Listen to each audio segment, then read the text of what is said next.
Après une semaine, après les festivités du 100e anniversaire de l'Orbit, ArcelorMittal a informé les deux syndicats contractants de son projet de fermeture temporaire des installations de rodange et de chifflage. Comme il n'existe à ce jour aucune date pour la remise en route des installations précitées, la LCGB SESAM doit conclure qu'il s'agit d'une fermeture définitive déguisée. Lors des festivités à la locale, M. Burk et Mittal étaient bien en connaissance de cause de cette fermeture. Afin de ne pas gâcher la fête et pour éviter une éventuelle manifestation le même jour, ils ont attendu jusqu'au 22 septembre pour annoncer la nouvelle qui a frappé les salariés et leurs familles de plein fouet. Deux sites avec des centaines d'emplois sont ainsi sacrifiés sur l'autel d'une stratégie d'entreprise qui est décidée à Londres. Une stratégie qui est dictée par le profit et par l'argent. Une stratégie où la production et la précieuse valeur des salariés sont subordonnées. Un capitalisme déplacé suivant le slogan « maintient des objectifs financiers et de la croissance afin de pouvoir assurer une plus-value pour les actionnaires ». Dans cette politique d'entreprise, il ne reste plus de place pour un échange solidaire entre les différents sites luxembourgeois qui, par le passé, ont réussi à compenser leurs résultats. Le 6 juin 2011, lors d'une réunion de la tripartite sidérurgie, un plan de sauvetage a été décidé pour les sites de rodange et de chifflage.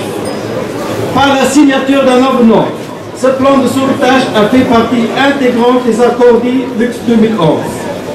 Ce plan de sauvetage prévoyait une réduction des effectifs de 262 salariés et des investissements garantissant la pérennisation des deux sites. Lors de ces négociations, les syndicats ont bien pris leurs responsabilités. Comme les décisions prises, actées et signées le 6 juin n'ont pas été réalisées dans toute leur envergure, la LCGB SESAM constate une violation flagrante des accords de la réunion de la tripartite sidérurgie du 6 juin 2011. Quelle est la valeur réelle des accords négociés? Des accords qui, selon la conjoncture, ne sont plus respectés. La dénonciation des accords par un seul des trois partenaires est tout simplement à juger comme illégale et comme inacceptable. Par cette façon de procéder, tout le modèle luxembourgeois et par conséquent toute la sidérurgie luxembourgeoise sont mis en péril.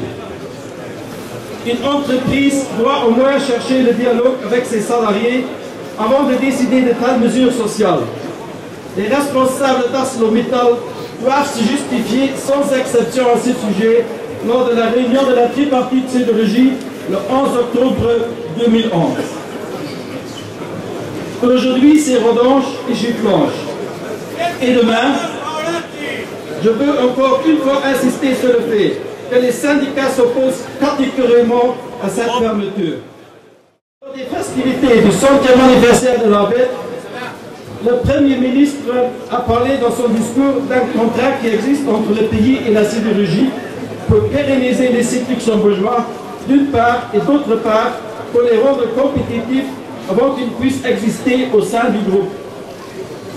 Nous faisons appel à la responsabilité sociale d'une entreprise comme ArcelorMittal qui ne doit pas se pervertir en une bulle de savon. Nous parlons du destin et des perspectives d'avenir de plusieurs centaines de salariés ainsi que des ressources financières des familles touchées. ArcelorMittal doit prendre ses responsabilités envers son personnel et la LCGB SESAM a pris à se battre par tous les moyens qui sont à sa disposition afin de garantir la survie de la sidérurgie luxembourgeoise et de tous les sites du périmètre. ArcelorMittal peut enfin garantir des investissements massifs dans les sites luxembourgeois pour l'avenir au lieu de se limiter simplement aux réparations nécessaires. ArcelorMittal doit enfin présenter un plan stratégique industriel pour les sites luxembourgeois. Le modèle social luxembourgeois doit s'appliquer aussi aux salariés des sous-traitants, comme par exemple le Cervel Cargo et Multiserv, qui sont heurtés de plein fouet par les conséquences des arrêts des installations. Nous revendiquons dans ce contexte l'application de la pré-retraite et de la CDR pour ce personnel afin de pouvoir les arbitrer dans ce réseau de sécurisation. La fermeture des sites de relâche et de chiffrage nous apprend aussi que le recul de l'industrie au Luxembourg est en train de devenir un grand problème. Nous faisons appel à la responsabilité des décideurs politiques et économiques pour arrêter cette évolution.